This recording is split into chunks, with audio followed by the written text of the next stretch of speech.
the live shows going in great. Generation Woman? Yeah. So we have our 4-year anniversary in October. It sells out like 2 weeks in advance now, Really? which is amazing. So we're already 50% sold for our July show. What do you attribute that to? Like word of mouth, marketing, both? Neither. Well, word of mouth, no marketing. We don't do any marketing, I was going to say, really. It's mainly, I also think it's like sticking it out. You know how people say like like businesses and things like that, like you have to like just not give up. Like we definitely had a moment where we were like, is this what we want to be doing? Like, is it landing the way we're wanting it to? Like, it's a real push sometimes. And then, you know, in those moments, we then went and it was like our smallest show, but it had the biggest impact. And we were like, we're doing this. We're not like, people were just like, thank you so much. Like, you've changed. This is so amazing. There's all of this stuff. And so then we're like, no, we're going to keep going. And it basically at that point, when we were like, it's not, we were never about the money, but it was really like, we saw the impact even for a few people. And we're just like, no, we'll keep going. And then at that moment became like kind of that TSN turning point where we were suddenly selling out quickly. People were coming to us wanting to be involved. And so, yeah. It's always right before you're about to quit, eh? Like yeah. There's in this, everything. I had a coach once who like told me that there's this like, the like cycle of it. And then basically you hit that point and then it starts to go up, but you have to hit that point. Whereas most people hit that point and then find something else to do. And they just keep doing that 1, 2, 3, 1, 2, 3, instead of hitting that 3, deciding to keep going. And that's when it starts to go on the incline. Man, and recovery is so like that too. But you're giving me goosebumps as you're talking about that, because like I'm experiencing that with my podcast. And I've had a recent sort of jump in people too. I love the fact that you're measuring success off of impact. Yeah.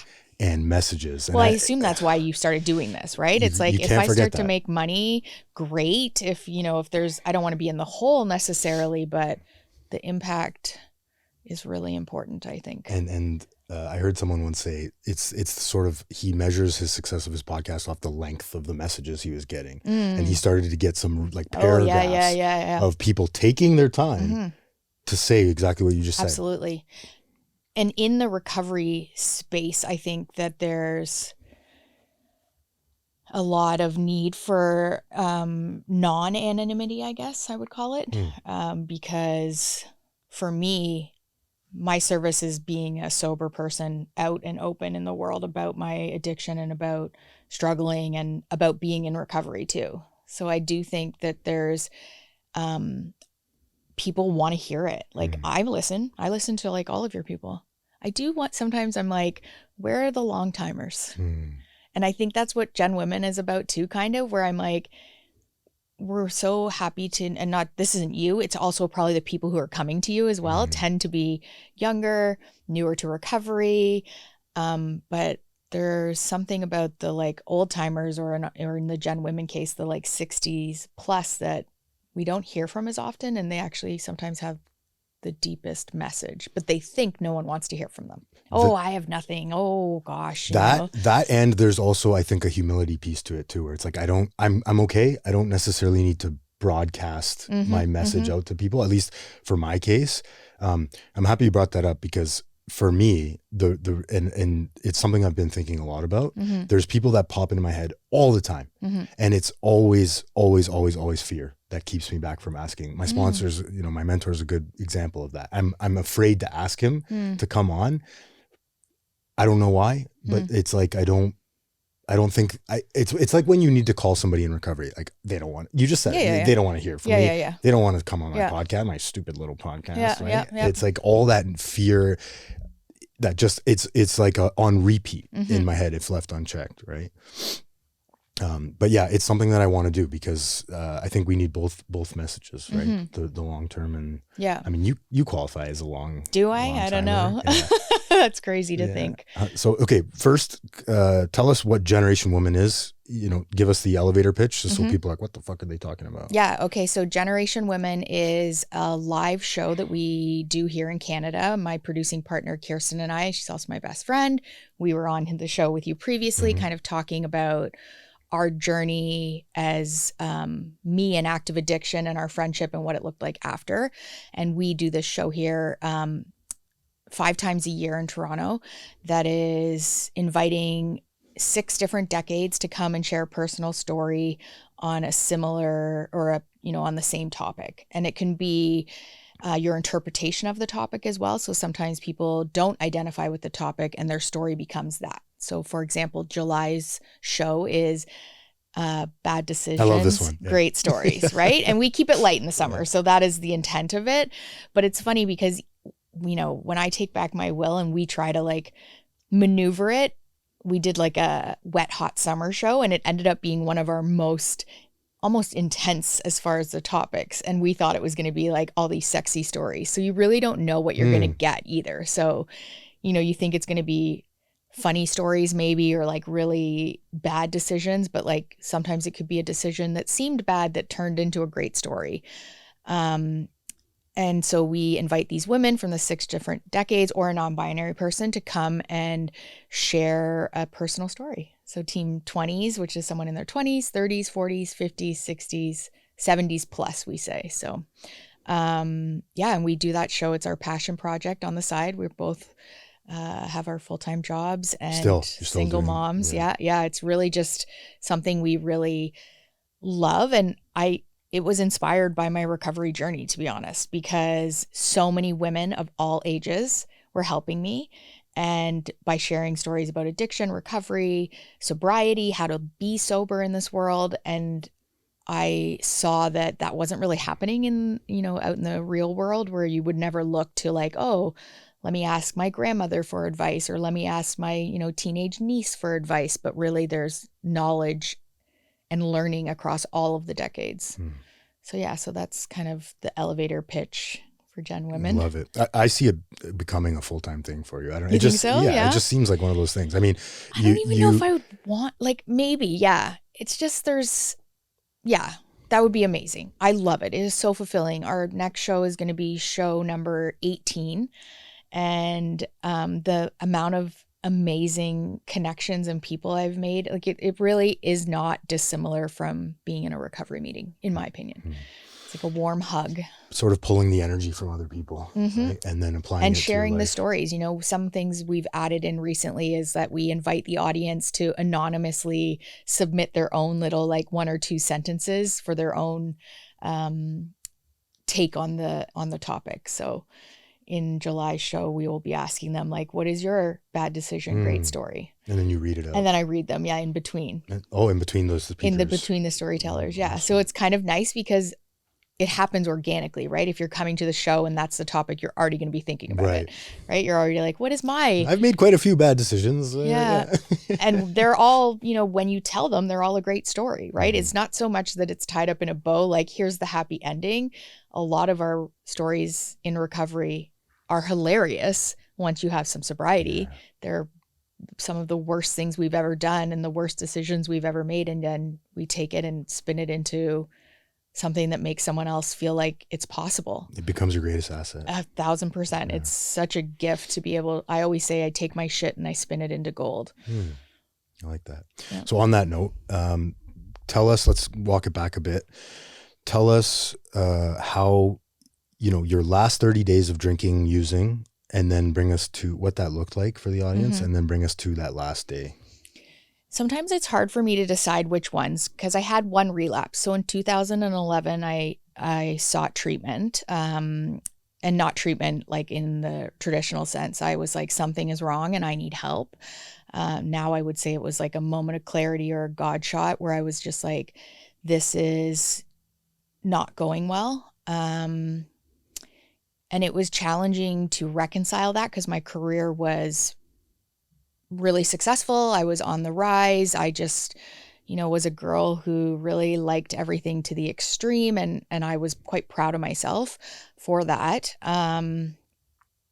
It was like a 2-week bender that involved a John Bon Jovi concert, Super Bowl, like partying with employees. I had a dog at the time. My dog was actually my first consequence, because I was 27 and everyone else was kind of acting the way I was acting. So it was, again, hard to consider that perhaps I might have a problem, even though I hated myself and how I felt inside was horrendous. But I looked like everybody else, right? And so in those moments, it was hard to be like, could I have a problem? I often say, like, if you're wondering if you have a problem with substances, you probably do, because most normal people are never wondering if they have a problem, right? If you're questioning it, the likelihood is that there's something to be looked at there. Do you need to go to rehab? Maybe not, but do you need to consider how you are in relation to these substances, how you're using them, like what emotions might be driving them? So yeah, I woke up from a blackout. I had a dog that I loved dearly that I hadn't been home for a few days. They had gone to the bathroom all over the house, and I came back, passed out, didn't notice that she was bleeding. And what happened subsequently was, like, I had to take her to the vet, have like this emergency procedure done. She had ruptured one of her anal glands, was essentially what had happened. And I was like, I love this dog. She was like, even to think of her now, we put her down in 2019, so just before the pandemic, and she got me sober. And my living amend to the dog was that I had my children with her, and she was not a friendly dog. She really only cared about me, and I had to keep the kids separate from her. But I kind of was like, I traumatized you, and I bought her when I was drunk, and had no no reason to be getting a dog at that point. But, bad decision, great story. It's like getting that dog, but that dog got me sober. My parents still say, like, that dog was meant to, like, be with me. So that was my first foray into recovery. So that's what it looked like. I was strung out. I'd been doing a lot of drugs as well as drinking every day, and I just didn't want to live like that anymore. And I told someone. That was one of the keys. I'd never considered stopping or even much about whether it was a problem. But in that moment, I was dating someone at the time, and I called him and was like, I think I have a problem. And he was like, yeah, you really do. And suddenly I was accountable, right? Because before I was on my own, I lived on my own. The dog thing was part of it, but I like hadn't really told anyone this. So now I was like, oh, well, I guess I have to see this through now. And so that was my journey into 12-step program. But it becomes real though at that point. Yeah. Right? Oh yeah. Like, I said it out loud. It's like, a real thing when you say it, and then you start to think, oh man, like I got to do something about this now, or it's just kind of always there. Yeah. Well, now I've told the deep, dark secret. That's what it felt like. Even though he was in no way holding me accountable, I now felt like, oh, I told someone the truth. What am I going to do with this? Now, that hamster mind that's just running, like, oh, now he's going to ask me, what about this? Well, if I drink, it can't be like, just, it really was what drove me into recovery, was that I actually told somebody. And I looked up a meeting, and there was one beside my house, and that's where it started. So I did 11 months, and then I had a conversation in my mind with the man I was dating at the time, and that he was never going to want to be with someone who didn't drink. And we were out one night. He had known me for about maybe like 6 months, I think. So he had only known me sober. And I met him when I was 3 months sober. And so that night I drank. And it was pretty low key. I just said, oh, I'm going to drink. And he was like, really? Like, are you sure? And I was like, yeah, I overreacted. It's not a big deal. All of the like lies we tell ourselves. How much did you disclose to him at this point about your sobriety? I was very honest, actually, because when I came in the first time, I was just so lost that I just was willing to do anything and everything. I would say I took my people pleasing with me into that first 11 months, where I thought I needed to do and be the mentor who was walking with me at the time. And that was also part of the problem, is that I wasn't being honest in that relationship about things that maybe weren't working for me, or that I didn't understand. Like, I was just being a good girl. Mm. I'm just going to be a good girl. I'm going to do exactly what you tell me and do it perfectly. And if I can't do it perfectly, I'm doing it wrong. So I drank that night. We went back home, and I was ready to like make calls and keep partying. And he looked at me like, no, we're like going to bed. And in that moment, I was like, oh shit. Like, oh, okay. It still took me 8 months. And in that time, it was like, I'm not going to do drugs. Now I'm doing drugs. I'm not going to be, lying. I'm not going to day drink. I'm not all of these things. And I'm like living in suburbia, throwing up on the neighbors' lawns, like tripping out of taxis, just belligerent. It's good and it's okay until it's not. And so that's what that looked like. And I would say the insanity was way more present after that relapse, because now I'm trying to control it. I didn't really try before. I would have these moments where I'm like, I'm going to take it easy. And afterwards, I would often remember being like, why did I even say I was going to take it easy? Whenever I say I'm going to take it easy, it's 10 times worse. I should have just been like, we're going to be normal tonight. And this time, when I came back with the recovery that stuck, I was like counting drinks. I was sneaking drinks. I was trying to like mathematician, like Goodwill Hunting, the like, okay, you had 3, I had 2. When did I last? Okay, you went to the back, like just insane, right? Trying to like manage it. That was making me crazy. Like, it really felt more unmanageable and crazy then, even though before it was like strung out junkie, It was very different. Yeah, the head full of recovery thing it'll eat you up, right? Yes. Like, I had that same experience where when I went back out, it was, you once you experience the other side of the fence too, you're like, oh man, it's like way better over there.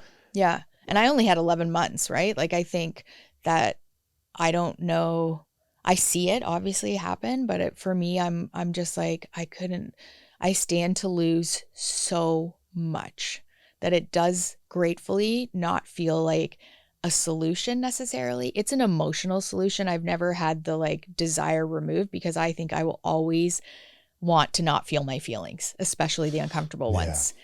And that's where I would go, fuck, it would be nice. Like becoming a mother in sobriety was probably, I have said sometimes, becoming a mother, a sober mother, was more challenging than getting sober.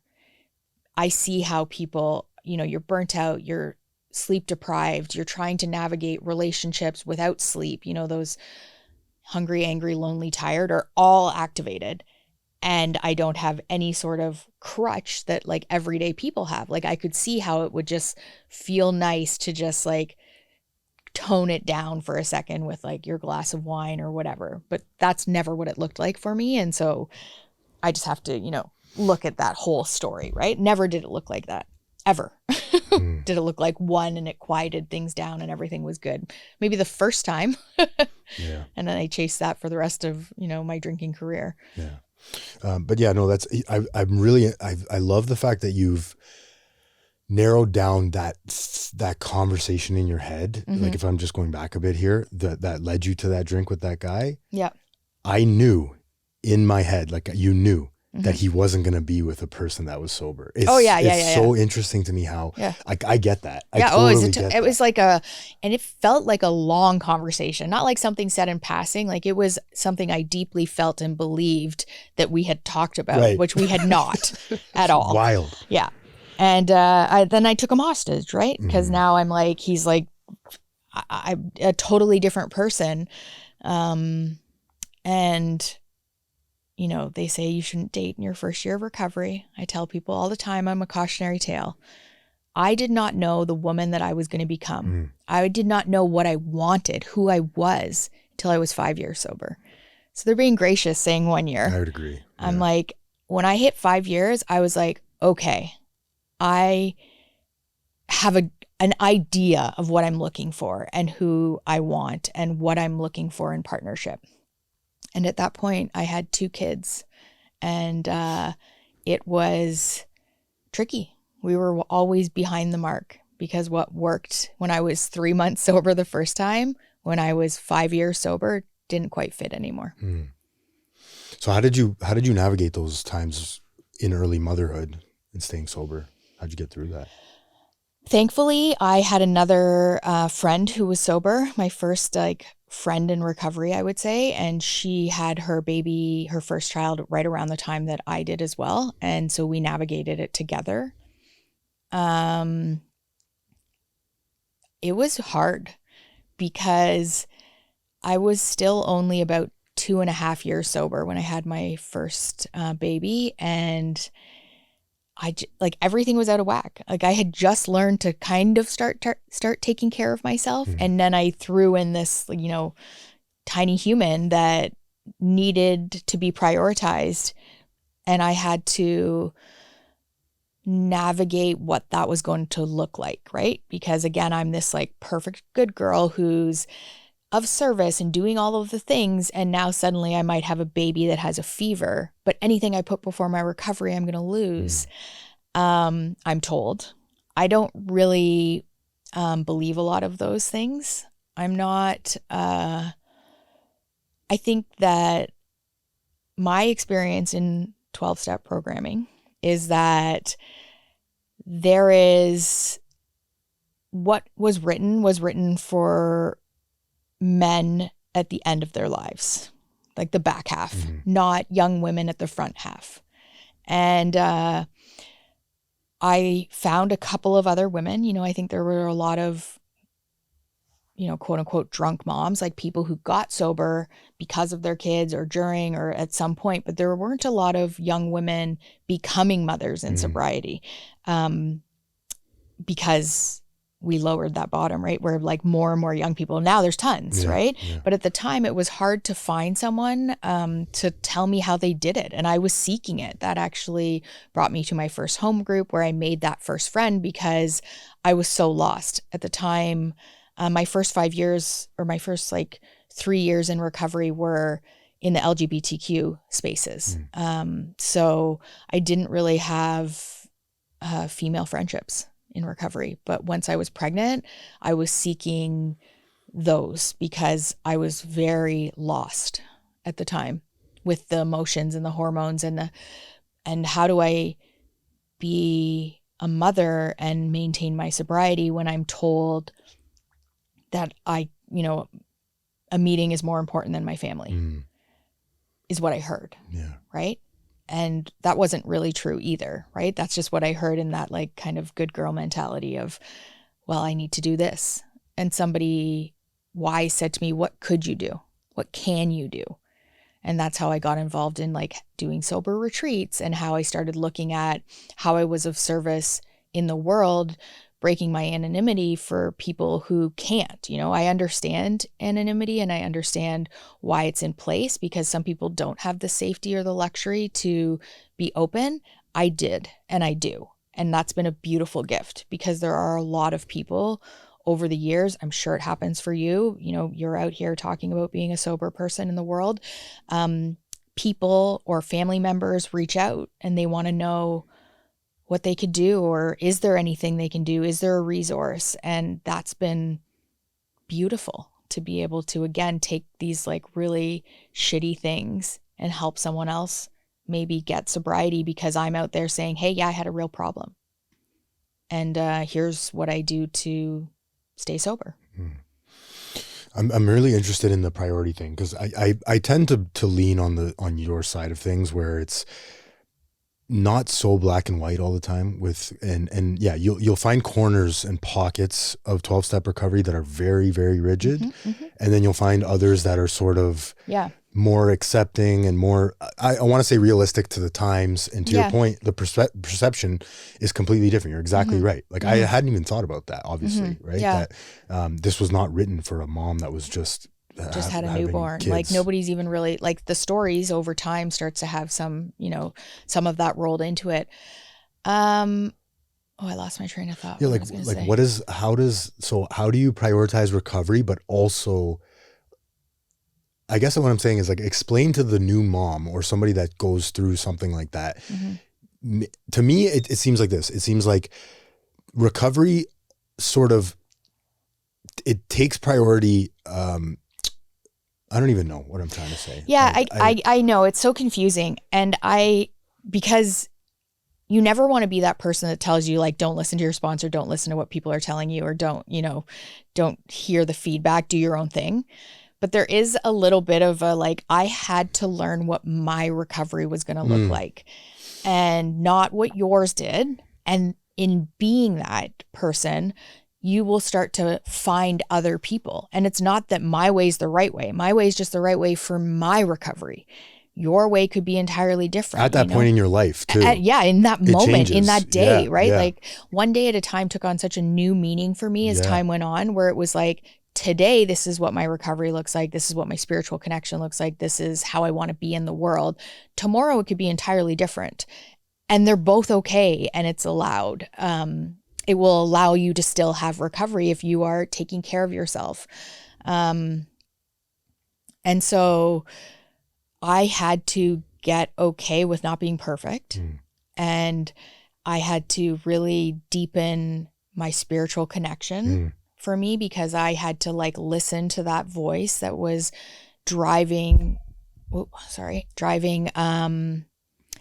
my decisions, like, am I being truthful? Like, let's say the baby has a fever and I tell my partner, I'm really struggling. I need to go to a meeting. Like, there's a way I could do it, right? Or am I running from something? Like, just like checking my motives, I think, in a lot of ways.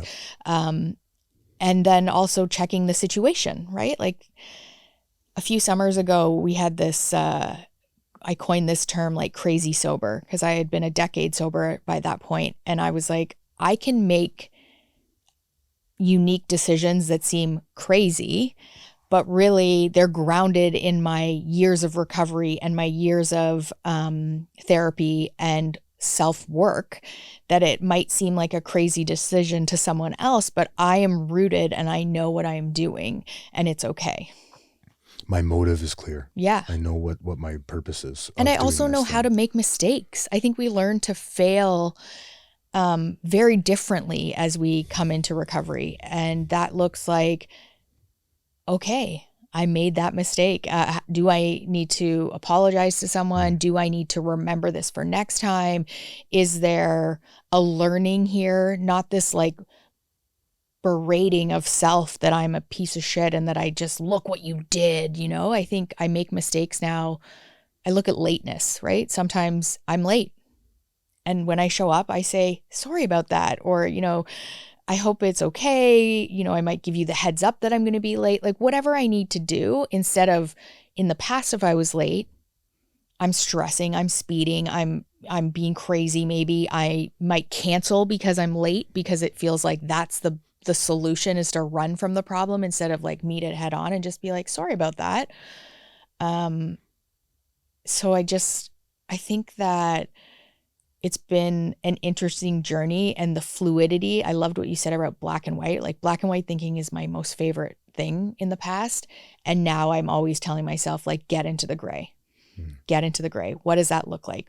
It could be yes or no, or it could be 25 other options in the gray. Ask right? 25 people, who get 25 other perspectives. Yes, exactly. Yeah. Open-mindedness. It's open-mindedness, right? It's one of the hows. My mentor actually, and this is interesting to me because I've spent a lot of time thinking about how I relapsed and why I relapsed, and I probably analyzed it too much. I mean, when I was in rehab, I would say you relapsed because you're an addict. Yeah, that's what we do. That's what we do, right? And he always says it was the O that most people, he says most people, when they relapse, it's the open-mindedness that starts to fall away. Right. I never thought about it that, because it was always, for me, it was always honesty, secrets. That was the thing. Yeah. My motives were, hiding over here. I wasn't telling you about them. But he said open-mindedness. And I thought a lot about that. It's no, I'm right. No, thanks, Jen. Thanks for your opinion. Yeah. Thanks for your perspective here. Yeah. This is the way. And you just said, it's like, no, hold on. Let me just, it could be this way. It could be that way. Nothing scares me more than someone who's certain. Yeah.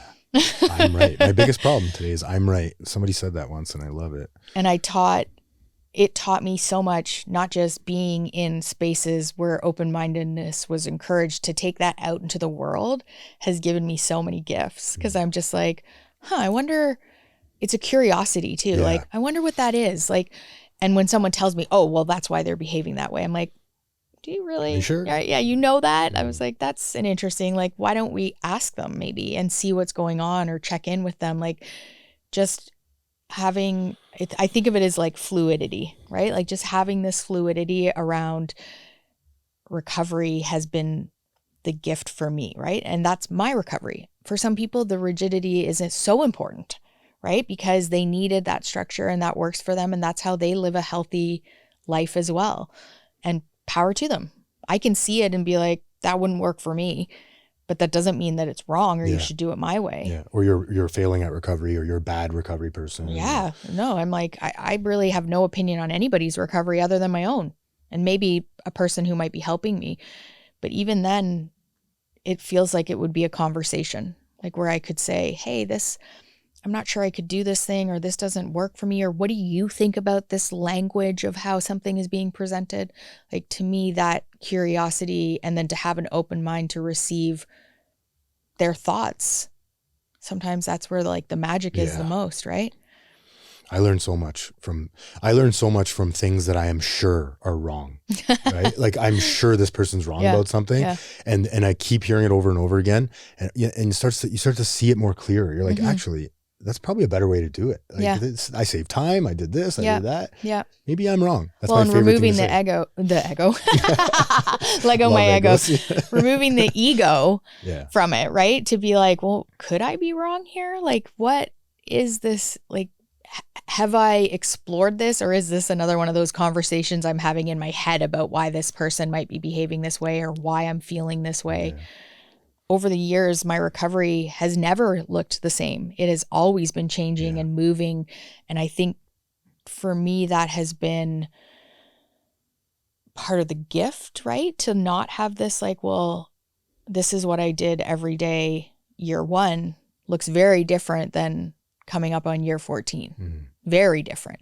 Even, my higher power or my God or my spirituality has significantly changed, and I look forward to it changing again. Yeah.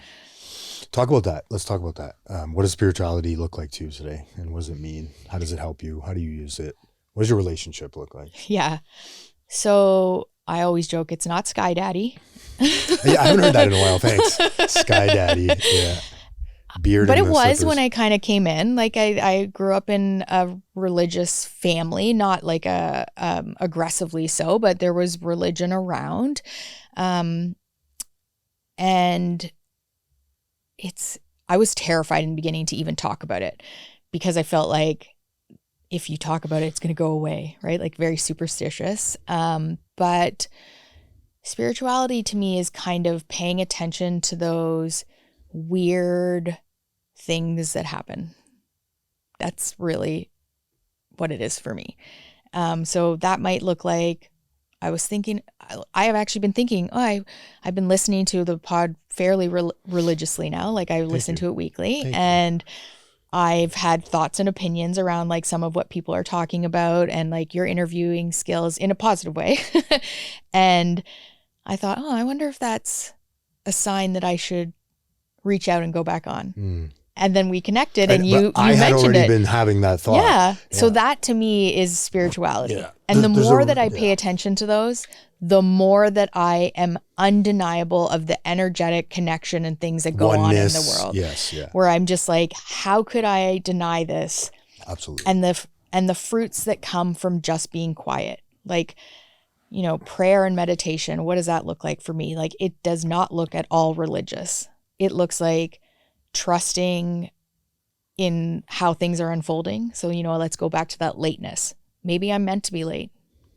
Who knows? And when I show up and there's a parking spot right in front, I think to myself, I would have never got that parking spot probably 10 minutes if I was 10 minutes early. And here I am now on time. So if I can take that learning in these small moments of trusting life is unfolding that day the way that it's meant to, I tend to get more gifts than when I start trying to control the situation. When I'm like, I'm going to be late. Oh my God, I need to like drive faster. I'm trying to text and send a message and be like, I'm going to be late and this or that. When I just get into acceptance, then I feel the most connected to the universe, to my experience. And when I follow those, Jen Women allows me the opportunity to follow this a lot, where I'll get a download or feeling that happens when I meet somebody and I'm just like, hey, I think you should be a part of the show. And then, you know, when we were talking about Kirsten, right? Kirsten had that experience where someone was talking about needing a kidney that then prompted her to be like, I don't need this other kidney. I've had tons of surgeries. I might as well explore this option, that then leads her down this path that she then meets somebody that I'm connected with. Like, just, that is so weird, right? And I love thinking of the energy or the God or the spirituality as magic. It's magic. Who doesn't want to believe in magic? If I can believe that there's magic out there and that there's maybe something more at play that I'm not privy to, you know, that's exciting. Who knows what's this, even the worst things, such as being an addict, can become one of my greatest assets, or the thing that I'm most proud about in my life is that I got sober. Like, that's a beautiful thing. And that I can tell other people, like, hey, if you struggle, like, you can do it too. Here's what I did. It might not work for you if you don't, you know, I can only tell you what I did, but you could find other people through me talking about it. You could find other modalities. You know, I sought, when I got sober, answers. I wanted to know, why was this working for so many people? And so I did a deep dive and research into many books, many different types of recovery. And what came for me and my recovery today is like, there's like 4 main things. One was mentorship, being able to have someone who has come before, who can tell me what they did and, you know, what was working for them. A spiritual connection, which could look like anything, being in nature, looking at the ocean and seeing something like that. That ocean is way bigger than me, way powerful, way, it could take me under, but I could also float on it. That's interesting, right? I don't necessarily have to drown in it, which is where my black and white thinking goes. I could swim, or I could float, or I could stand in it and it wouldn't knock me down. Like, all of these different ways of looking at things. Community. What is more powerful? You know where I felt the strongest correlation to what it feels like when I'm in a 12-step meeting, a big one, when there's like, you know, maybe an ORC or some sort of retreat, a sporting event. Where you have, especially in Europe where they limit your consumption, all of that energy of all of those people in your section, depending on where you are, is focused on that group's winning. And that's what it feels like to me to be in a space with a bunch of people in recovery, because all of those people for that hour are trying to not do their thing, whether they're 1 day, 4 days, 14 years, like in that hour, that energy is kind of all the same. We're all trying not to do that. Just the same way, like everybody was rooting for Team Canada last night, we're all focusing in that energy. And so community became massive. A pillar in like what I found was keeping me sober, which was the, you know, community, mentorship, and spiritual connection. Was there a 4th one? Or so the 4th one is the steps. House cleaning. Yeah. And I think that you can find that in many things and modalities from the past. Like the literature was not brand new idea. You can see the tenets that they pulled from ancient practices and beliefs. And they reference some of them even in it, you know, around like seeking counsel and those, taking a look at yourself, an honest look at yourself. You see it in therapy, right? Like what is coming up? What is driving that? What does it bring up in you? Like, these practices are not, they didn't reinvent the wheel. A spoiler alert, nothing in this world is new. No, it's not really. All circulating energy. You can look at like a few things. If you look at the computer, right? Someone's going to argue AI. No, they just built on something that already existed, right? And so the same is at play here. They built on things that were already existed, made it palpable for the average person to comprehend and understand. But they had the tenets, right? The principles, of mentorship, of spirituality, of an audit of self, and community. And then you can find those people and those, you know, when I got sober, I was like, fuck, are all of my friends going to be sober when I'm like older? Because I would see these long timers that had like predominantly were only friends with those people. Now being where I'm at, it's because the average person doesn't have those four things. And so I find it challenging to sit and listen to somebody who has not taken a look at their side of the street, is running on self-will, is completely isolated and not in community. It's hard to talk to them because I can't make them see it either, right? Like I have to meet them where they are. And where they are is there, and a lot of people are like that, but it's hard for me to like vibe with that type of a person. So I can find it in yoga, I can find it in Buddhism, I can find it in other, I've explored refuge recovery, I've been in She Recovers.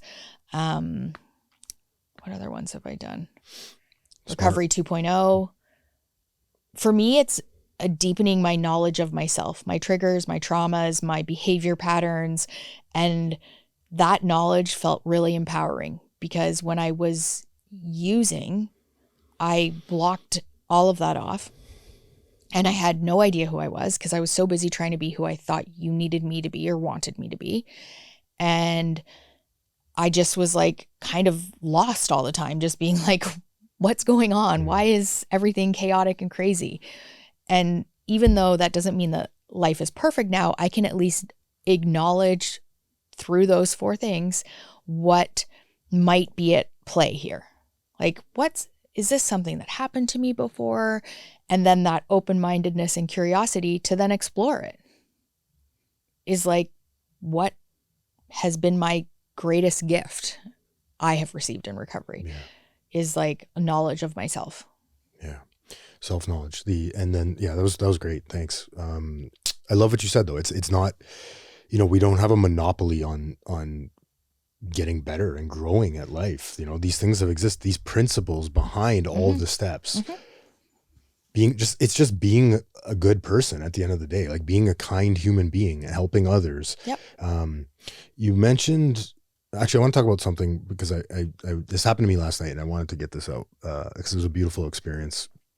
You mentioned what I got from all of that, by the way, was spirituality is sort of this, noticing. I love how you said noticing all the odd sort of. Is it odd or is it God? Right. The things that I normally am too busy. Or you write it off. Not noticing. You're just like, oh, that's a coincidence. Whatever. Right? Or it could be, for this, it's more fun that way. Yes, the magic where I'm just like, oh, well, last time I followed this random feeling, this came out of it. And so you start building on that, it becomes undeniable. All of that to be said is like, it's a shift in perception, right? Like I'm looking at, and I firmly believe, I always say this, alcoholism, addiction is a disease of perception. I have a narrow-minded way of looking at things. It's always about, the way I see it, and I have blinders on is sort of my default. Yeah. And, the last couple of weeks, I've been really in my head. I've been really like just running on fear and praying like crazy, and not sort of getting the relief that I'm looking for. I go to my parents' house last night, watch the Canada game with my dad, which, first of all, let's look at it this way. I didn't just go and watch the game with my dad. My dad accepts me into his house again, is happy to see me. Like, do you see, this is the shift in perception that I have to really work at looking at, because the way I see it is like, I just went to watch the game. Yeah. My dad is happy to see me. He's not hiding his wallet anymore. Yeah. He's not hiding his car keys. And I forget about that, right? Yeah. I see my mom. My mom comes home. She gives me a really big hug. And then she holds me a little longer, right? And I'm like, oh, what's it? Immediately I'm like, oh, did you have a bad day? Like, what's going on? What's this about? And she goes, no, I just need to. And she holds me and she goes, one of my friends in the Al-Anon community, the meetings that she goes to, one of her friends, her good friend's son, passed away from this disease just the other day. And I think it might have been a part of, I don't know if you heard, there's a big overdose in Toronto, a bad batch that went through, not even fentanyl this time. I'm not saying that's what happened to this person, but it's happening all around us. And in that moment, I was grateful to be alive, but my point with all of this is all of that fear, all of that self-pity, all of that poor me, all of that disturbedness, just gone in a moment. Yeah. Not forever, right? Yeah, I know. And you just get that shift in perception. Well, that's what I mean by that one day at a time took on a whole other meaning. Because it's like, it's just today. that was removed by clearing my perspective and just like being really present.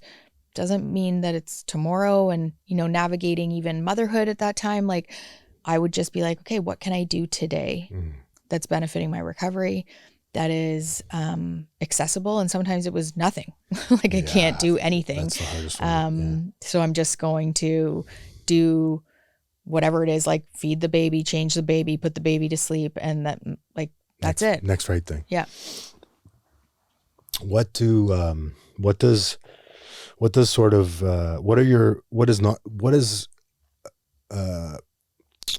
unmanageability like for you today? What's sort of coming up? And for almost 14, you said? Yeah, I'll be 14 in August. Nice. Yeah. Unmanageability.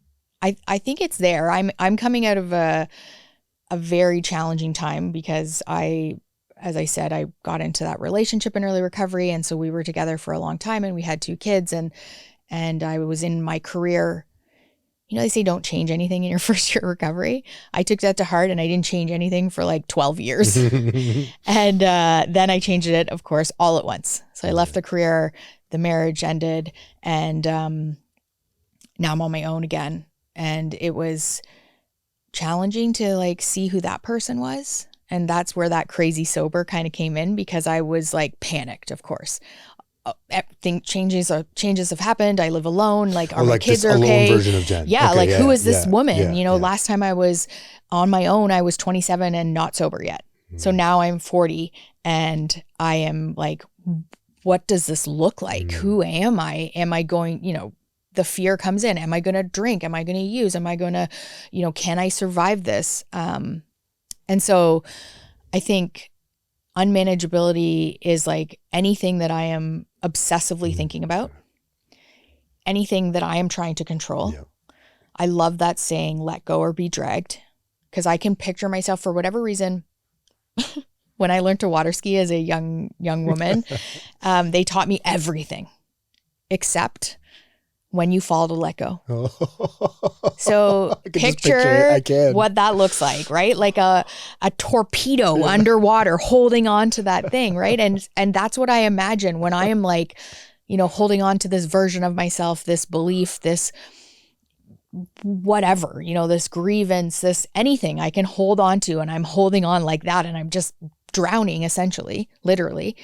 Whereas if I just let go, I'm going to buoy to the top and like be okay. Right. Yeah. But if I'm there, it's like not working. And so like, I think the unmanageability in my life previously was again, like trying to be someone else, not accepting my creativity, not accepting what I'm looking for in partnership,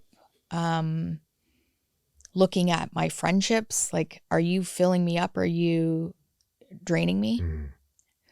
I was at a retreat recently and somebody said something and it's just like, it's been haunting me. I think the retreat was in May, so it's still here. If you were picking up a chip for your emotional recovery, what are you getting? Where would you be at? Yeah. Are you getting a 24-hour chip? Could you even get a week?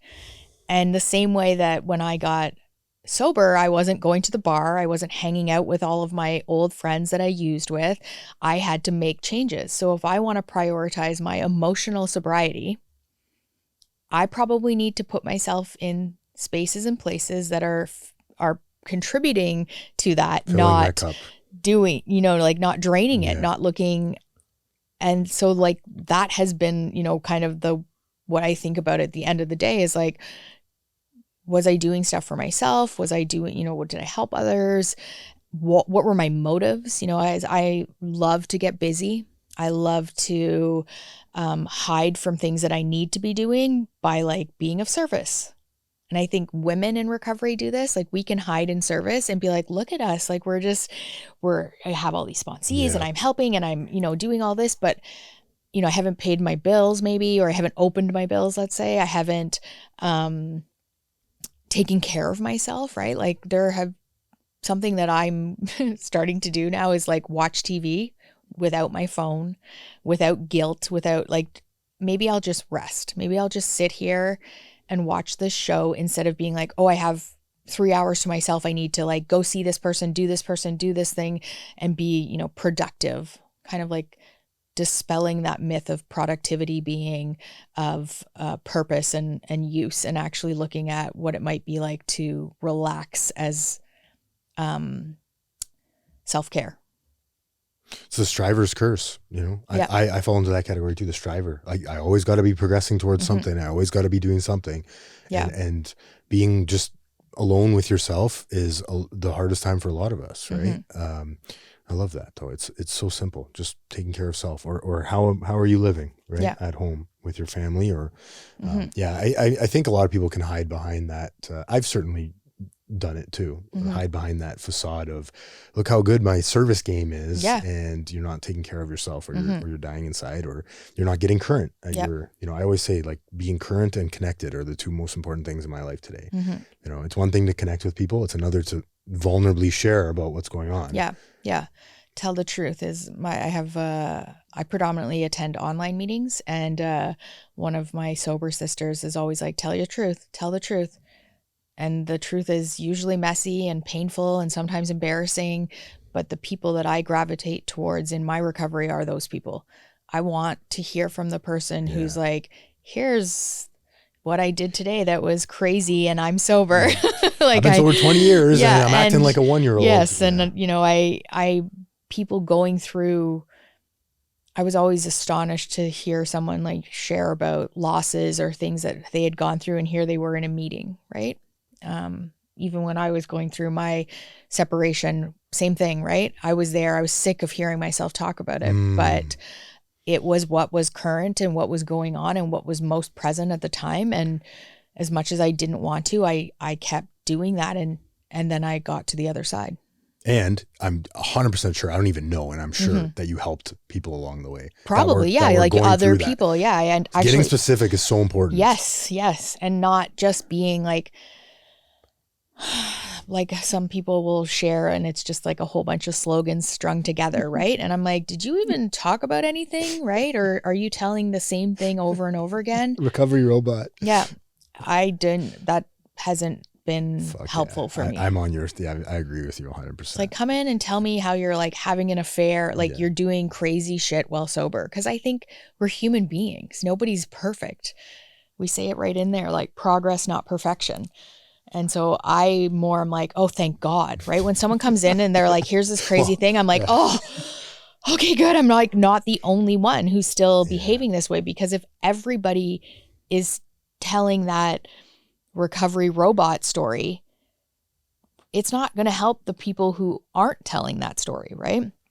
Somebody once said to me, it's very important that I keep going to recovery spaces, because otherwise the people that make me feel that I'm not a part of are the only people that people like me are going to meet. So they need to hear from you who's going like, I don't believe in that. Like, I disagree, or I don't like that reading, or, you know, and it's not defiance. It's just another person's opinions. Right. And so that comes to mind for me, where I'll just be like, even though I haven't felt often that I fit, because I didn't have a home group for a long time. I didn't have sponsees for a long time. I just didn't have all these like tick boxes that I think some people were looking at. And I wasn't able to handle other people's opinions, right? If someone were to be like, really, you're only on this, or you only have one sponsee, or you whatever, I would immediately think, oh gosh, I'm wrong. You're right. I should be doing whatever you're doing. And so what I kind of got was confidence in my recovery, and attracting the people that would be a part of that, and being able to say, hey, yes, AA is something that I used that helped me get sober, but I also think there are tons of other ways to get sober, tons of other ways to take care of yourself and be healthy and happy. It's not just this way and just this process and just the way that I can only tell you what I did and maybe help you. And if that doesn't work for you, cool. I really hope that you find someone who is able to help you, or is able to provide whatever it is you might need to stop feeling how you're feeling. Yeah. I love it. And at the end of the day, it's like, what, am I obsessing over things? Am I running things by other people too? Because I can justify any story or rationalize anything in my mind. But yeah, everyone's program looks different, and it's always going to be that way, and it's probably always been that way. But it's nothing is permanent. You said it perfectly. Your must do's in recovery today are different than they were before, and even yesterday. Yeah. Like it can change that quickly, right? And having an open mind to like, I can think of things that people said they were doing to maintain their sobriety through storytelling that I was like, I'm never doing that. Like that's insane. And here I am, like I will find myself on a prayer phone call with other women all over the world. And there's no way I would have, like, if you told me what my recovery would look like, in that first year, 2011, I would have been like, you're insane. Like, no. Or that I would, be single, or that I would, like, just all of these things. I could have never predicted the things that happened. So how would I ever think today that I know the outcome of how something is going to go with certainty? Like, this is how it's going to go. I have been shown over and over and over again that I have no idea.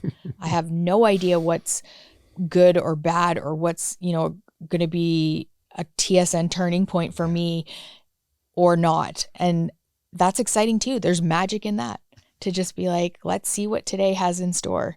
And if I am I call it flow. When I'm in flow, when like, and it's always, when we briefly talked about my spirituality, it's never been huge moments. It's always tiny little things that happen. I just recently met someone, she actually came to Gen Women and then ended up being someone else who was also sober, who then I was searching for someone for my Team 70s, who then she introduced me. Like that domino effect is like, for me, the God. And the more that I'm like, I wonder what I'm supposed to learn today by going on the podcast. I wonder what's going to come out of it. I wonder what's going to happen later. Like all of that curiosity has brought me way more than when I'm like, here's what's happening today. I'm doing this, and then this is going to happen, and then that's going to happen. And if you're not falling in line, then, it's been a horrible day. Yeah. Right. I believe in manifestation because I see it so much more frequently in reverse. Right. Oh, it's going to be one of these days. Right. Well, yeah, I'm going to have one of those days if that's what I think. If I spill my coffee on myself and then I'm like, oh, great, one of these days, then I just, the domino. Whereas if I'm just like, oh, I spill my coffee, that sucks. Yeah. Onward we go. Right. Yeah. It's like when you think something bad is going to happen, it's going to happen. You think about a red car, you're going to see red cars all day. All day long. Yeah. Oh, I love it.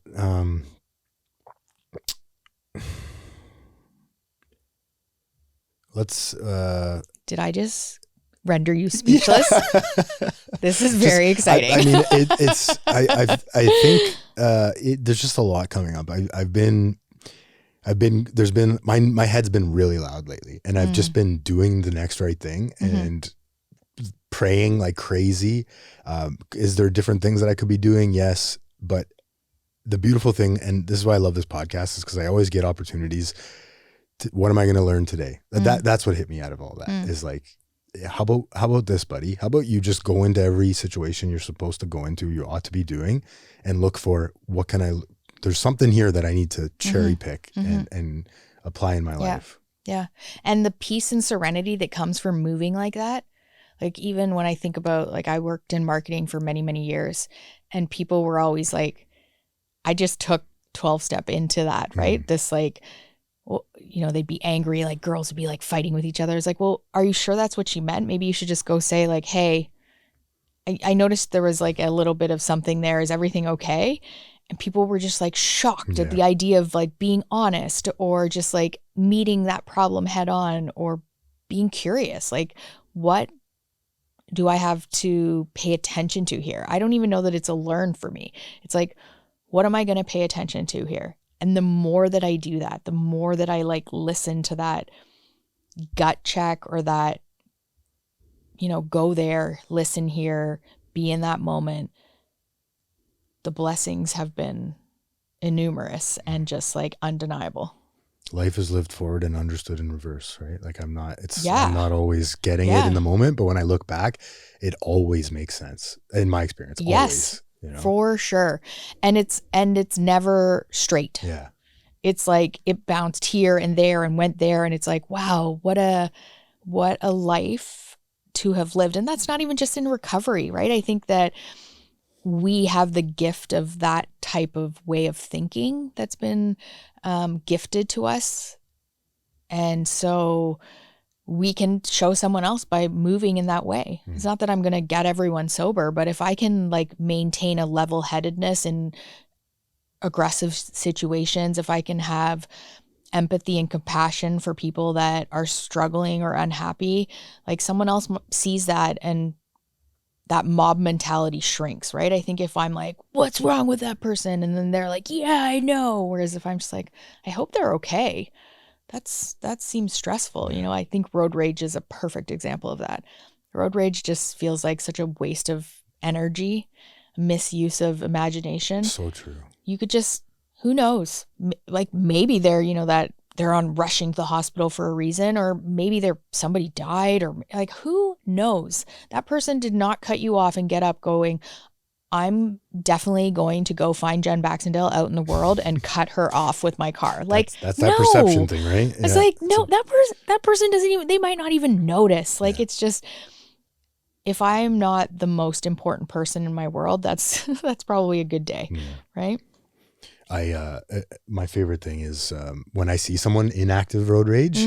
It's happening a lot lately to me, actually, where I haven't participated in any. Like I've been really calm in my car driving in Toronto, which is a gift and a blessing. That's been one of the blessings out of all the things that are going on. That's been in check. But when I see that person really just, you can see the energy in them.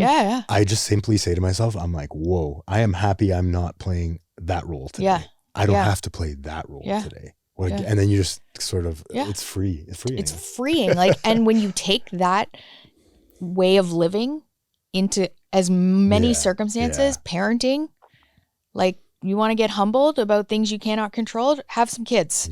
Because it is like, you cannot. And amends, like my greatest amends have been to my children as a sober woman, to be like, hey, mommy freaked out yesterday and she shouldn't have done that. Right?